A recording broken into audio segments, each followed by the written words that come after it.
Are you ready for a pixie book? Come on and listen in. With stories full of wonder, it's time now to begin.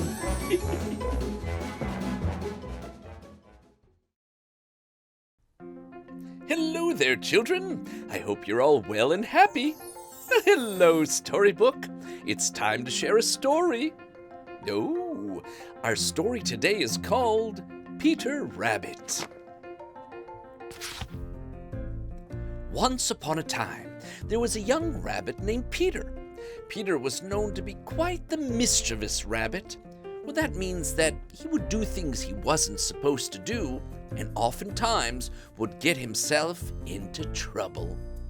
Peter had 3 siblings named Flopsy, Mopsy, and Cottontail. Every morning after breakfast, their mother would tell them, "Children, it's time to go outside to play." And every day, she would remind them not to go under any circumstances into Mr. McGregor's garden. She would say, "Don't go into Mr. McGregor's garden, because if you do, he will surely spray you with his water hose." The little rabbits loved the carrots and celery and salad leaves that grew in the garden, but they most definitely did not like to be sprayed with a water hose. Mopsy, Flopsy, and Cottontail listened to their mother and decided to play hide-and-seek nearby. They always listened to their mother, but for Peter, this morning was different. It was Peter's birthday, and on his birthday, he wanted to do whatever he wanted. Certainly, he could sneak into Mr. McGregor's garden for a little bit of yummy food on his birthday without getting caught, being the bright and resourceful little rabbit he thought himself to be. And so, as soon as he was outside, Peter quickly made his way to Mr. McGregor's garden before anyone would try to stop him. Mr. McGregor's garden was always full of the best fruits and vegetables a rabbit could ever ask for. Peter, when he arrived, snuck under the gate and began feasting on anything and everything he could find. Cucumbers, lettuce and parsley, blueberries, melons and figs, and, of course, his favorite of all, crunchy orange carrots. Peter was hopping around the garden carelessly, nibbling on this and sampling a bit of that, and was beginning to feel his stomach getting full. But he just couldn't stop eating. The food was the best he had ever tasted. Finally, Peter was about to take a big bite of a large orange carrot when he heard a low, raspy voice behind him. "Now, what do we have here?" the voice said. Peter turned around slowly to see who the voice belonged to. There, standing many feet taller than him, was old Mr. McGregor. "Aha! A little thief making a mess of my garden. Well, I know just what to do with you," Mr. McGregor said. Mr. McGregor reached down, grabbed his water hose, and pointed it at Peter's face. Peter jumped out of the way just in time and quickly ran over and hid himself in the lettuce leaves. "I can still see you, little bunny," Mr. McGregor roared, pulling his hose towards Peter. Peter knew he couldn't stay where he was, but he didn't know where to go. He couldn't see where the gate was from under the leaves. Peter saw Mr. McGregor's feet right before him and, overcoming his fear, quickly hopped past him to escape. He safely made it to the fence, but the gate was nowhere to be seen. Peter thought he would manage to burrow under the fence, but after only a few swipes, his tummy started hurting. He was so full. He needed to rest to calm his tummy, but he wasn't safe yet. Then he saw a small chipmunk gathering nuts on the other side of the fence. "Hello, could you help me, please? I'm lost and very scared. Where is the gate to the garden?" Peter asked the chipmunk. The chipmunk, whose mouth was full of nuts, pointed behind Peter. Peter Rabbit turned and saw the gate way on the other side of the garden. Standing right in the middle of the garden, blocking Peter's way, was old Mr. McGregor. Peter, with no other option and his full aching belly, took off. He zigzagged about the garden, hopping this way and that, desperately trying to make it to the other side as fast as possible. Trying with all his might to not get sprayed with Mr. McGregor's water hose. The gate got closer and closer, and Peter felt like he was almost home free. But just as he made it to the gate and hopped through, he felt a rush of cold water throw him to the ground. Peter was now on the safe side of the fence, which was good, but he was soaked in cold water, which was bad. Peter slowly hopped home, sad, shivering, and with a very sore stomach. When he finally got home and opened the door, his mother, along with Flopsy, Mopsy, and Cottontail, were all waiting for him with balloons and hats and horns. "Happy birthday, Peter!" they all cried. "Look, Peter," Mother said, pointing at the table. "Oh, I've prepared your favorite supper. Sweet roasted carrots, mashed potatoes with hazelnut gravy, and for dessert, bumbleberry pie." But when she turned and saw Peter drenched and shivering, her smile turned into a frown. "Oh, dear me. You went to Mr. McGregor's garden, didn't you? Oh, Peter, how many times have I told you?" Peter suddenly sneezed. "Achoo!" And then he sneezed again. "Achoo!" And again. "Achoo! Okay, birthday boy, it's a hot bath, a spoon of cod liver oil, and straight to bed for you." Later, after his hot bath, Peter got into some warm pajamas. He was still shivering. His mother gave him the cod liver oil, ooh, yuck, and then tucked him into his bed. She then poured him some hot mint tea. The tea did manage to warm him up a bit and soothe his still aching belly. As he was slowly dozing off, he could hear his brothers munching away on his special birthday dinner. That night, Peter swore that he would never disobey his mother again. Achoo! The end. Oh, poor Peter. So remember, children, mothers really do know best. See you next time. Bye-bye. Did you like this story? Oh, then let me know by clicking on the like button. Hello, children. Are you ready for a story? Oh, wonderful, because I'm ready to share one with you. Oh, and here's the storybook. Ah, is everyone comfortable? Okay, let's begin. Today's story is called Pinocchio. There once was a kind woodcarver named Geppetto. He made toys for all the children in his village. However, sometimes he felt sad because he had no child of his own. Then, one day, he had an idea. "I'll carve a puppet out of wood in the shape of a boy." And so he did, and named him Pinocchio. Before going to bed one night, he noticed a bright star in the dark sky. Gazing at it, he made a wish that he would have a real son. As he slept, a blue fairy flew into his house. She tapped Pinocchio with her magic wand and whispered, "Now, you can walk and talk, but if you want to be a real boy, you must always be honest and brave. And if you ever tell a lie, your nose will grow. To help you be a good boy, here is a cricket friend for you. Now, I must go, but if you ever need help, just call for the blue fairy." The next morning, Geppetto woke to find Pinocchio playing chase with the cricket. "Oh, you can walk," he said. "And I can talk," Pinocchio answered. Soon after, Pinocchio said to him, "I want to go to school like other children." Geppetto agreed, but he didn't have money for books or a backpack to carry them. So he sold his coat to buy them, and he filled the backpack with lots of wooden toys for Pinocchio to share with the children. The next morning, Pinocchio put the cricket on his shoulder and left for school. On the way, he met a fox and a cat. Where you going? The fox asked. I'm going to school, answered Pinocchio. Wouldn't you rather come with us to a party? The fox said. There will be games and presents for everyone. Well, you can go to school tomorrow, the cat added.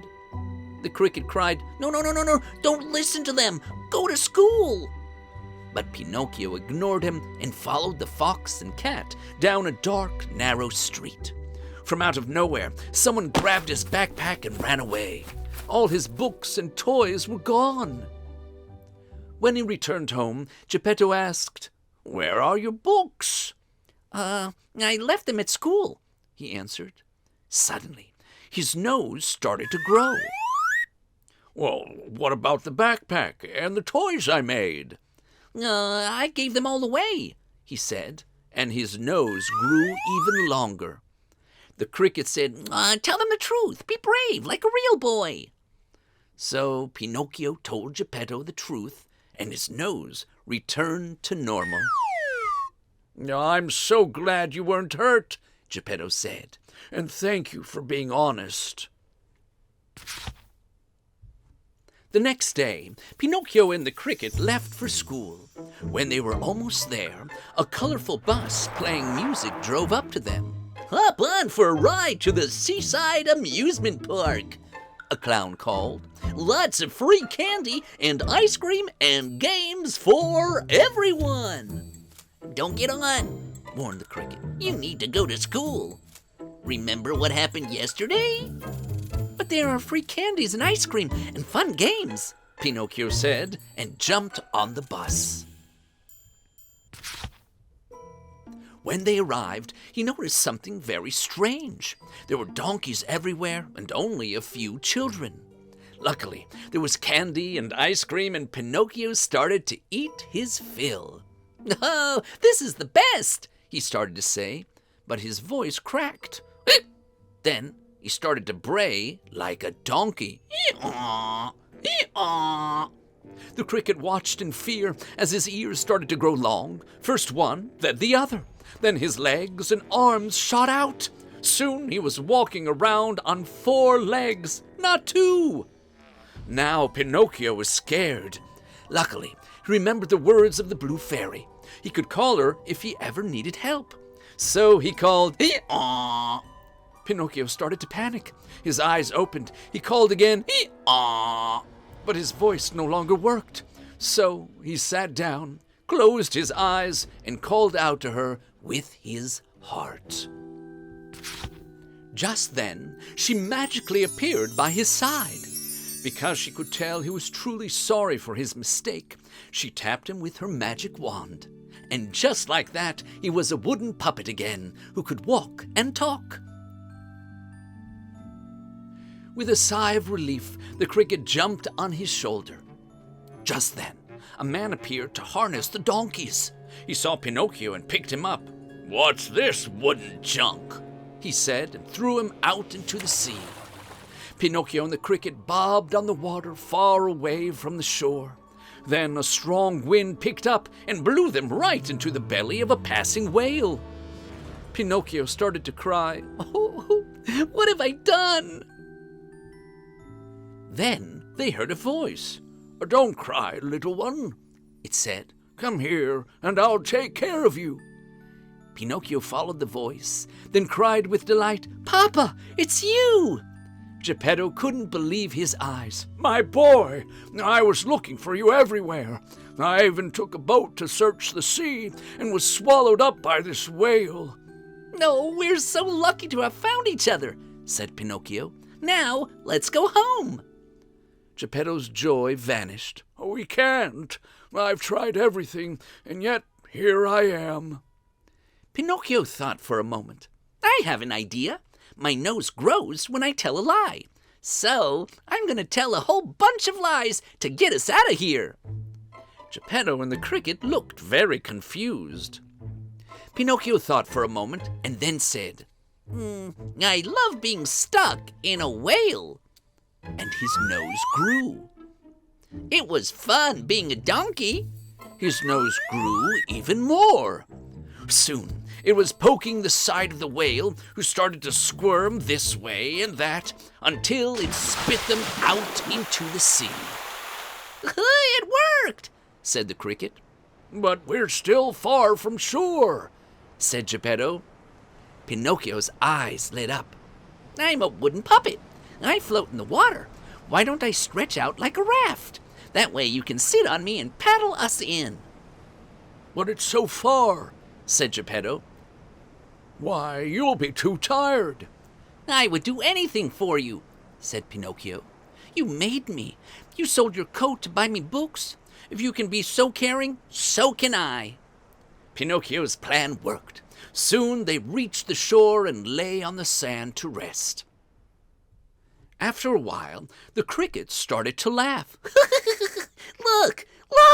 Pinocchio's changed! The wood became flesh. His wooden eyes became real. His arms, his legs, his face, even his nose, all became real. He's a real boy now, said the cricket. And sure enough, he was. Geppetto took him in his arms and hugged him with all his might.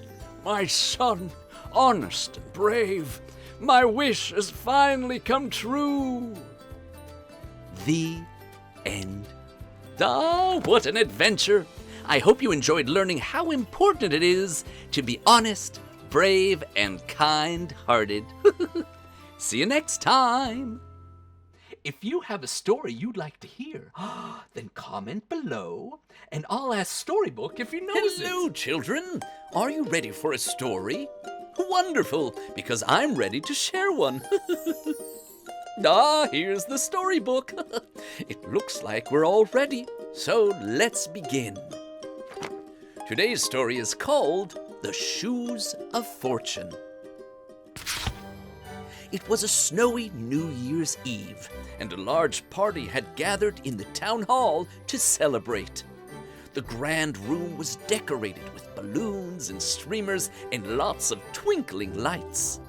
Fragrant logs were crackling in the fireplace, and a full moon shone through the tall windows, casting soft shadows on the gleaming wood floor. The clock struck midnight. Everyone cheered and clapped, and some even kissed. Soon, two pretty servers appeared, carrying trays of glasses filled with bubbly champagne. The servers, one tall, one short, looked real enough in their black pants and white shirts. However, they were actually fairies in disguise. They walked over to a small group of people, a grandmother, her grown son, and his young daughter. They were talking about their hopes for the new year. The grandmother said, "I hope life becomes simpler. Things move too fast now. Everyone is rushing here and there, not enjoying life around them. As a painter, I want to have the time to really look at things, but that's not encouraged. Oh, yes, the past was definitely better for artists." The taller server looked at her coworker and winked. "I think it's time to bring out the shoes of fortune," she whispered to her coworker. When no one was looking, she gently placed them on a mat by the door. They shimmered and changed shape. Sometimes they were big, sometimes small. "They will fit anyone who wants to wear them," she giggled. "And watch what happens when people step into them. Their wishes will come true, and yet they won't necessarily be happy." As this was happening, the grandmother continued to talk. "Take that full moon," she said. "I could look at it through a window, or I could go outside for a better look." To make her point, she approached the door. Because it was snowy, she put on the boots that had been left on the mat. Luckily, they were just her size. Once outside, she gazed up at the moon and said, "Oh, I wish I lived 2 centuries ago." Suddenly, she was in a much different place. Gone were the balloons and streamers and warm firelight. Now she was in a cold, cramped room, holding her only paintbrush. It was dark, but there was no light to turn on. And she needed to wash her brush, but there was no tap to turn on. She went to the window and called out, "How do I turn on the lights? And where is the running water?" The people who heard her jeered and laughed. "In heaven, my lady! Now put down that brandy and go to bed!" She kicked her feet in frustration, causing her boots to fly off, which instantly broke the spell. She was back outside the town hall looking at the moon. "Oh my," she said, "what a strange experience. I must have moon fever. Time to go back inside where it's cozy and warm. Life's pretty good here after all." She returned with relief, passing the shoes of fortune, which were once again on the mat. When she joined her son and granddaughter, he was complaining about his job. "Oh, all I do is sit behind a desk, signing papers and doing business on the phone. I never see anyone. It's so boring. I envy the greengrocer I pass on my way to work. His life seems so much better. He's out in the fresh air, selling potatoes for French fries, apples for apple pie, lemons for lemonade, and he wears comfortable clothes and shoes. Oh, well, just like those," he said, pointing to the shoes on the mat. He ran over and put them on. "Oh, that would be the life. I wish I were a greengrocer." Just like that, he found himself in a dark room. An alarm clock went off. It was so early, but he had to get up and buy fruit and vegetables for his store. After driving across town to the food depot, he wondered what he should buy and how much. He guessed as best as he could and then had to load all the heavy boxes onto his truck. "Oh, my back, it hurts," he moaned. Then he had to unload everything at his store. When he opened it, a customer came in and asked for fresh figs, which he didn't have. She immediately began expressing her displeasure, when a couple of boys ran into the store and stole apples from the shelf. He chased after them, but tripped, which caused his shoes to fly off, and the spell was broken. Once again, he was back at the party. "Goodness me," he said, "that champagne has gone to my head, but I'm lucky I can afford to celebrate with my family and sleep in tomorrow." Could I have some of your champagne? His daughter asked. No, you won't," said the father and grandmother together. "You're too old." The daughter frowned. Kids don't get to do anything except for homework and walking the dog and making your bed and helping with the dishes. I think it would be better to live on the moon. That way I'd be far enough away to do whatever I want. Her father laughed. "And how will you get there exactly?" She looked around and saw a bouncy pair of running shoes on the mat. I'll wear those, she said, and put them on. and jump all the way there. I wish I was on the moon right now. And so her wish came true. But she quickly discovered that the moon was not a very friendly place. Rocky and dark. She looked around. There's nothing to do here, and no one to do it with. She looked towards the distant earth and realized that all her friends and family were there, so far away. It was so cold. She needed to find warmth, So she bounced along looking for shelter, going higher and higher until her shoes flew off her feet. Instantly, she returned to the party, and the shoes were back on the mat. She looked at her father and grandmother, so happy they were all together again. Then she said something no child has ever said before. "I think I stayed up too late.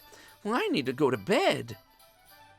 As her father and grandmother laughed and hugged her, the tall server looked over at her co-worker and winked.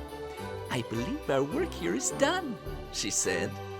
Then she carefully picked up the shoes of fortune and slipped them into a shimmery bag made of moonbeams. And there the shoes of fortune stayed until the next New Year's Eve party. The end. Oh, what a magical story!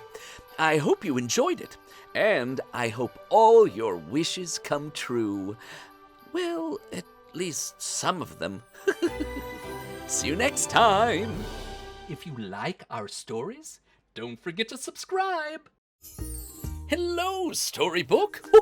It appears as if you came flying in on a breeze. Oh, and wouldn't you know it, our story is called The Lad Who Went to the North Wind. Once upon a time, there was a poor old lady who had a son named Lad.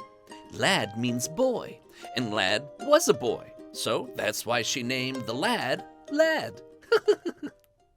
One day, they were both very hungry, and the old lady sent Lad out to the barn for a bag of flour so she could bake some bread. But when Lad came out of the barn, suddenly the north wind arrived. The north wind loves to play tricks, so he huffed and puffed and blew the flour out of Lad's hands up into the sky. Lad went back into the barn and came out with another bag of flour. Again, the north wind blew it into the sky. That made Lad very mad. So he decided to go to the north wind's house, which was far off in the north.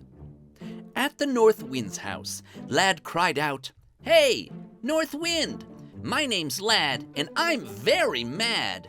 You stole my flour with your windy power. I want it back. Me and my mommy are very hungry." "I have no flour," said the north wind, "but I can give you a magic tablecloth. Put the cloth on a table and say, 'Cloth, feed me.' Then the cloth will magically produce all the foods you could ever desire." "Wow," said Lad. "That sounds like the best tablecloth ever. Forget about the flour. I'll just take the tablecloth." "Deal," said the north wind. Lad took the cloth and started towards home. It was a long walk, so he stopped at an inn for the night. When he went to the dining room for supper, he put the cloth on a table and said, "Cloth, feed me." Magically, the table was filled with delicious dishes. Everyone there was very impressed, especially the innkeeper. That night, when Lad was asleep, the innkeeper crept into his room and stole the magic tablecloth, replacing it with another cloth that looked just like it. The next day, Lad went home to his mother and said, "Mommy, I went to the north wind's house, and he isn't a bad guy after all. He gave me a magic tablecloth that will provide all the food we'll ever need." The old lady sighed and said, "Oh, a magic tablecloth, huh? Okay, Lad, this I have to see." So Lad put the cloth on the table and cried, "Cloth, feed me." But nothing happened. "Cloth, feed me and my mummy," he cried. "We're very hungry." But no food appeared. Now Lad was extra mad. So he marched back to the north wind's house. "Hey, north wind, it's me, Lad, and I'm extra mad," he cried. "That was the worst tablecloth ever. It wasn't magic at all. So give me my flour and I'll be on my way." "I have no flour, Lad," said the North Wind. But if you look around back, you'll find a magic ram that can produce 100 gold coins. All you do is say, Ram, Ram, Ram-a-lam-a-ding-dong, show me the money. Then the gold coins come pouring out. Wow, said Lad. That sounds like the best ram ever. Forget about the flower. I'll just take the ram. Deal, said the North Wind. Lad took the ram and started home. Again, he stopped at the inn for the night. Before sleeping, Lad tested the ram. Ram, ram, ram-a-lam-a-ding-dong, show me the money, he cried, and the ram magically produced 100 gold coins. Lad happily hid the coins under the bed and fell fast asleep. The innkeeper had watched Lad and the ram through a hole in the wall. Again, he crept into Lad's room, stole the coins from under the bed and the magic ram too, replacing it with a ram that looked just like it.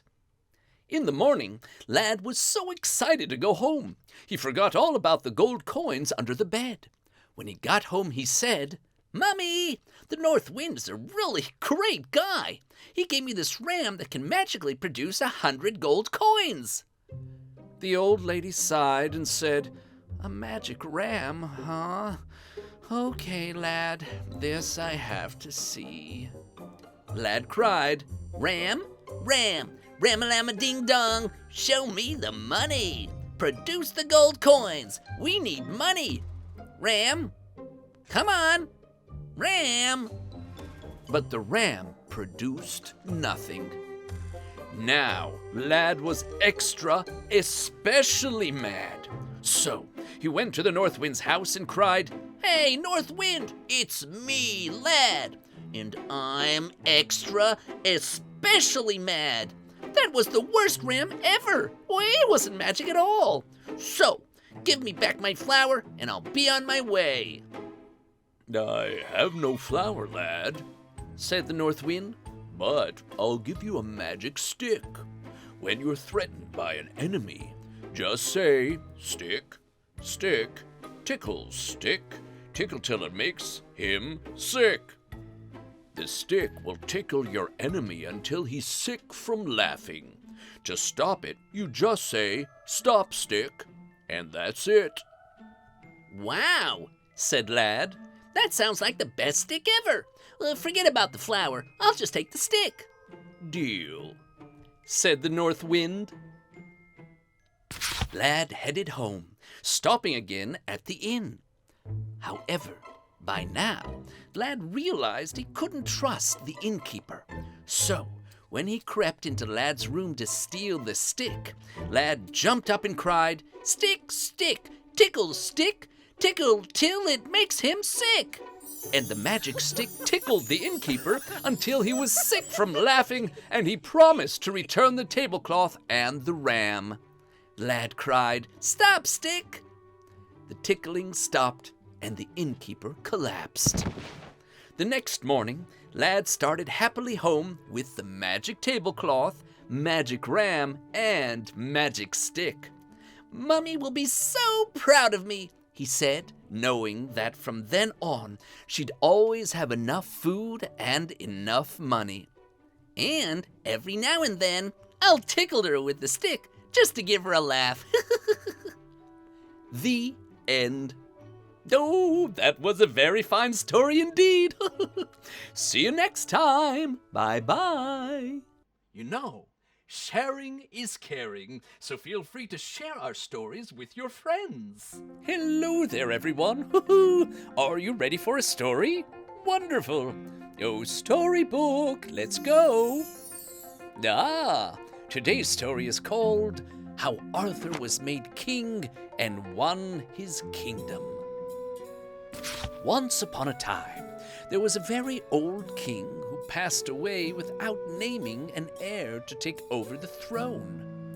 This meant that the kingdom didn't have a leader to guide the people and keep things running smoothly.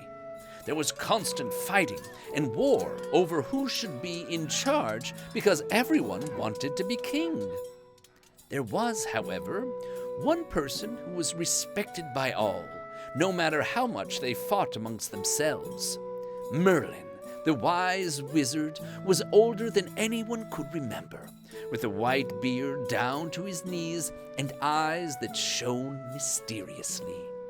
People had been complaining to him that a king must be chosen and peace restored. One morning, something strange appeared in the town square. It was a great big stone with the sword stuck in it. The bejeweled hilt of the sword shimmered in the sun. Most of the blade was deep in the stone, but what could be seen of it had these words etched on it: "Whoever pulleth this sword out of this stone is the rightful king." The news spread quickly around the kingdom. "Finally," the people said, "we will have a king and all this fighting can stop." Many people believed themselves to be worthy of ruling the kingdom and wanted to try pulling the sword from the stone. First, a hulking knight in shining armor strutted into the town square. His arm muscles were as big as tree trunks. This will be easy, he said, and pulled on the sword. It didn't move. Embarrassed, he tried again with both hands, yanking until sweat dripped from his face, but still the sword didn't budge. A lady pushed him away, saying, "Oh, let me try." She grabbed the sword, but it didn't budge. Frustrated, she pulled harder and harder until her hand slipped and she fell backwards right onto her behind. Ouch! And so it went. Person after person tried to draw the sword from the stone, and not even one of them came close to succeeding. Some were angry, some were tired, and some were just plain confused, but they all gave up eventually. There the sword stayed as they continued to live without a king. On New Year's Day, Merlin arranged a big tournament to take place. Every villager joined in the competitions, or at least watched. Among them was Sir Ector and his sons Kay and Arthur. When Arthur was just a tiny baby, Merlin had taken him to Sir Ector, who was known for being a caring father. Merlin asked that he raise Arthur like his own son, promising Sir Ector that one day he would understand why. Sir Ector trusted wise Merlin and loved Arthur just as he did all of his children. As they rode their horses to the tournament, Kay suddenly cried out, "Oh no, I forgot my sword. I can't compete without it. Arthur, would you mind returning home to get it for me?" Arthur, happy to help his big brother, quickly rode back. But when he got home, he found himself locked out of the house because he'd forgotten his key. Oh no! As he passed back through town, he saw the sword in the stone. Since he was just a kid who loved to daydream, he hadn't been paying attention to all the fuss about it. All he knew was that he needed a sword for his brother. And so he jumped off his horse, grabbed the sword, and, easy as can be, pulled it from the stone.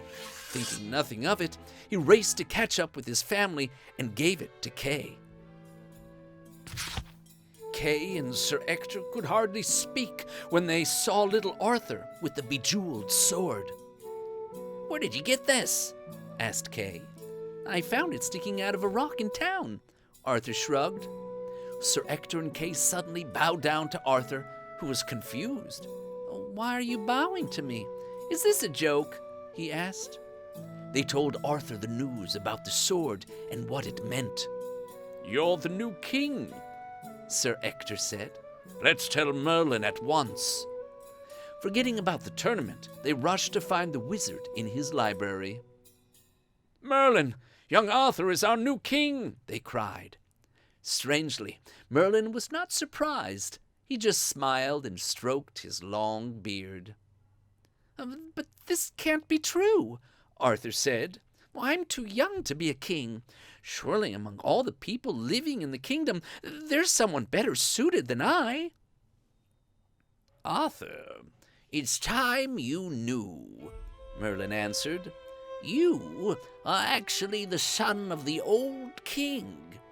When you were a baby, I sent you to Sir Ector so that no one would know you were heir to the throne and try to harm you. But now you're 16 and ready to take your rightful place as king." Arthur was dumbfounded. But Ector is my father," he said, "and Kay is my big brother." Sir Ector said, "You will always be my son, and Kay will always be your brother. That will never change. But what Merlin says is true. You are related to the late king. The sword in the stone proves it."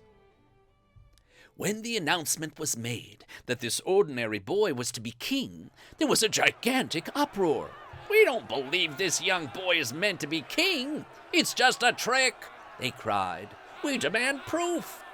"Ah, as you wish," Merlin said. Arthur put the sword back into the stone and then pulled it out again easily. However, the people were not convinced and wanted to try again themselves. The same people as last time came forward. Sweating and grunting, they pulled at the sword, but it stuck fast in the stone.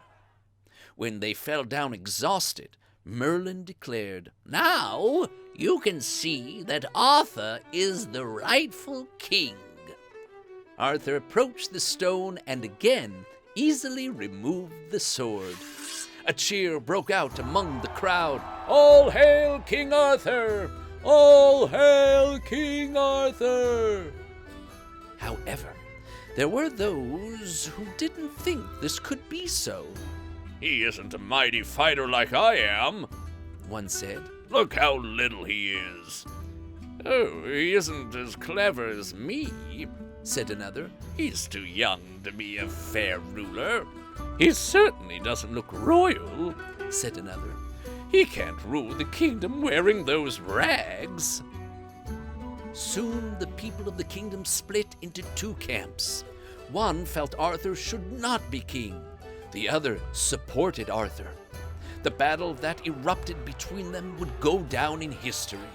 Using swords, shields, horses, and any weapons they could find, the revolting army launched a vicious attack against Arthur and his supporters. However, Arthur was clever and fair and knew how to outsmart them. His army won the battle, and he turned out to be a smart, strong leader after all. And that is how young Arthur got to be king. Many adventures awaited him after that, but those are stories for another time. The end. Ah, such a classic tale. Oh, I'm so excited to share more stories with you. See you soon. Oh, I like this story. If you did too, click on the thumbs up. Oh, hello, children. Are you ready for a story? Oh, wonderful. Yoo-hoo!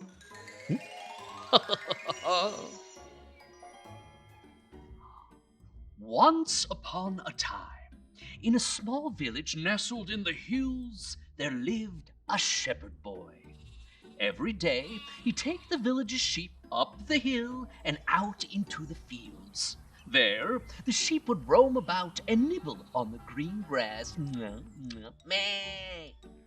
Every so often, a sheep would wander off, and so the boy would climb onto his trusty steed, which was really just a stick, and trot about in search of his lost treasure, that is, his sheep, and finally guide it back to the flock.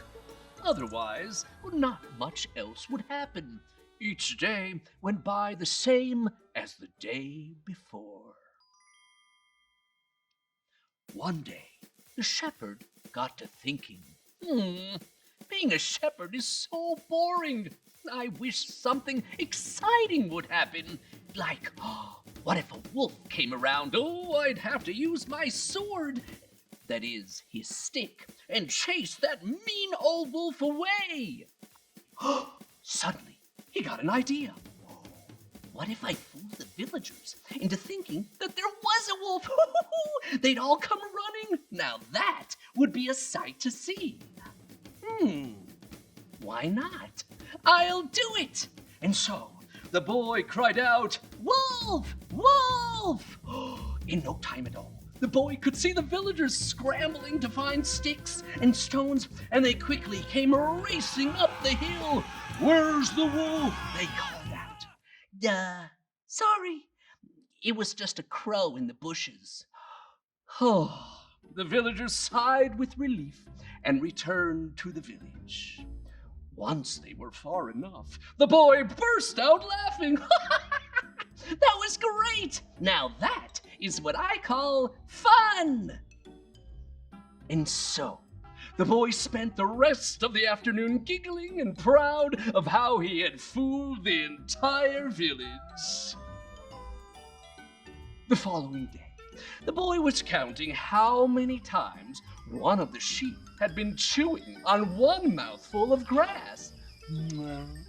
152, 153, boring. Suddenly, he had an idea. Actually, it was the same idea as the day before. "Wolf! Wolf!" Once again, the villagers ran up the hill. "Where is it? Where's the wolf?" Well, it was just the wind. The villagers now seemed a bit irritated. But to the boy, it was just a game. The next day, the boy was up to his tricks again. "Wolf! Wolf!" Huh? Oh. But this time, hardly any villagers came running up the hill. Oh, so much for that game. Well, it was fun while it lasted.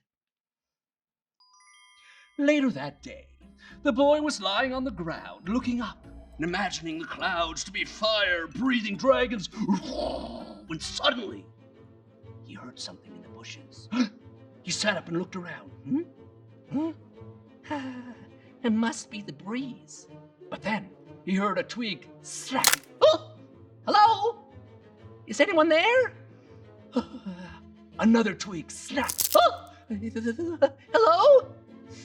Then, all at once, the sheep lifted their heads and sniffed the air. Meh. And that, is when the shepherd's heart began to pound. Ooh, he slowly stood up and held his stick tightly. And then he saw him. A big, gray wolf. His hungry eyes were glowing. A chill ran down the boy's spine. He used all of his strength to cry out, "Wolf! Wolf!" But no one came.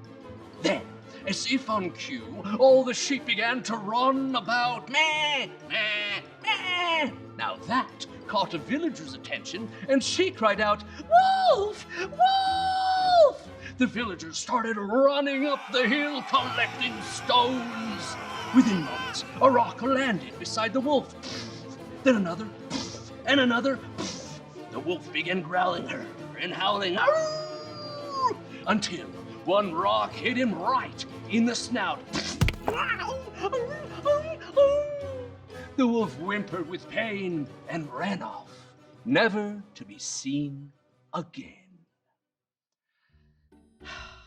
The shepherd boy had learned some very important lessons that day, and from then on, he enjoyed the peaceful time he spent with his beloved sheep.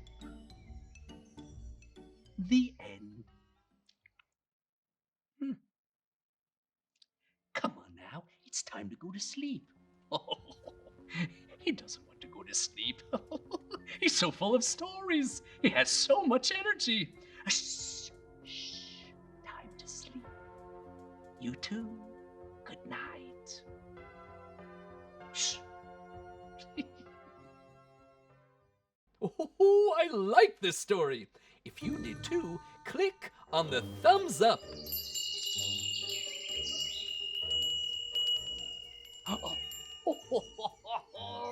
Storybook, you won again. Oh, hello. Are you ready for a story? Oh, well, we have just the story for you. It's called The Story of the Tortoise and the Hare. Storybook, on your marks, get set, go. Once upon a time, on a hot summer's day, many of the forest animals had gathered around the pond to try to cool off from the heat. When, from out of the bushes, he came running onto the scene. Hiya, guys. Allow me to introduce myself. I am the one and only, quickest of them all, fastest by far, and speediest rabbit in the land. Thank you. So, anyone up for a race? Huh? A race? Well, that was the last thing on their minds. It was so hot. But that rabbit kept circling around, trying to persuade somebody to race him. Please, just one race, please. Finally, just to quiet him down, the squirrel, who was pretty fast himself, said, Yeah, all right. Yeah, I'll race you. How about once around the pond? The rabbit smiled. Twice, and you're on. On your marks, get set, Go! Well, that rabbit really was fast, and, well, he won the race. Well, everyone thought they'd get back to cooling down, but it soon became clear that the rabbit hadn't even warmed up. Okay, who's next? Couldn't the rabbit tell everyone just wanted to relax? Yeah, relax, schmalax. You can do that every day. But I, the one and only, quickest of them all, fastest by far, and speediest rabbit in the land, won't be here every day. Oh, come on, somebody, anybody, race me, please.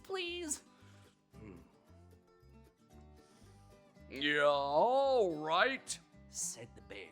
Yeah, I'll race ya. Yeah, I'll race you up that hill. Up that hill and back, replied the rabbit with a huge grin on his face. On your marks, get set, Go!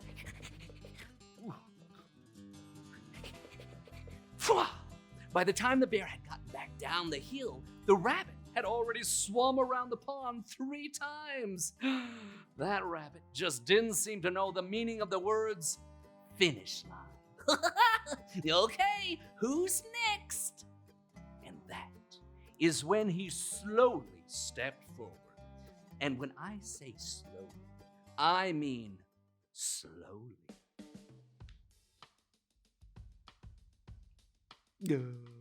I'll race ya. Said the turtle. The rabbit looked down at the turtle and burst out laughing. You, a turtle, want to race me? Yup. I'll race ya twice around the pond, up the hill and back, through the forest trees, and to the other side of the meadow. But if I win, you have to promise us one thing. If you win? Did you hear that? If he wins? Okay. Yes. If you win, all right. What do I have to promise? That you'll stop with all the racing and let us enjoy the rest of the day quietly. Huh? You know what? If you win, I won't say another word about racing for a whole year. And that is how the turtle came to race the rabbit. On your marks, get set, Go! off ran the rabbit and, well, off went the turtle slowly. A short time later, when the rabbit had reached the forest, he stopped and looked back. Oh, huh? I can't even see that silly turtle. Maybe I'll, yes, I'll lean up against this tree and rest a bit. Yeah, I'll give that turtle a little extra chance. Though, he's got no chance of eating me. Well, after all, I am the one and only. Quickest of them all. Fastest. Speediest rabbit in the way. Speediest rabbit in the way. And while the rabbit snoozed, good old turtle kept on steady and true. Sometime later, the rabbit woke up from his nap. What? Huh? Sheesh! I just had the strangest dream that the turtle had won the race. Huh?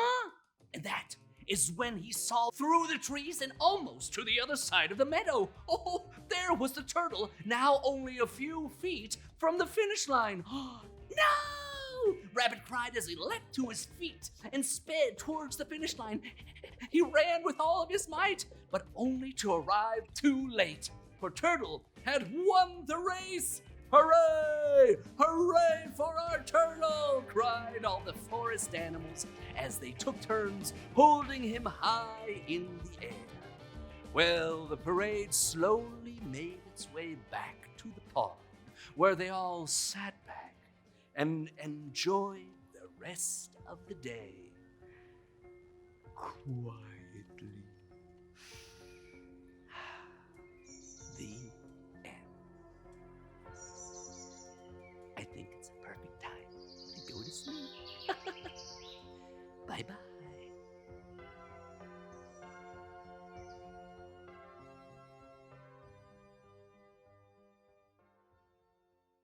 Oh, I like that story so much. If you liked it, click like.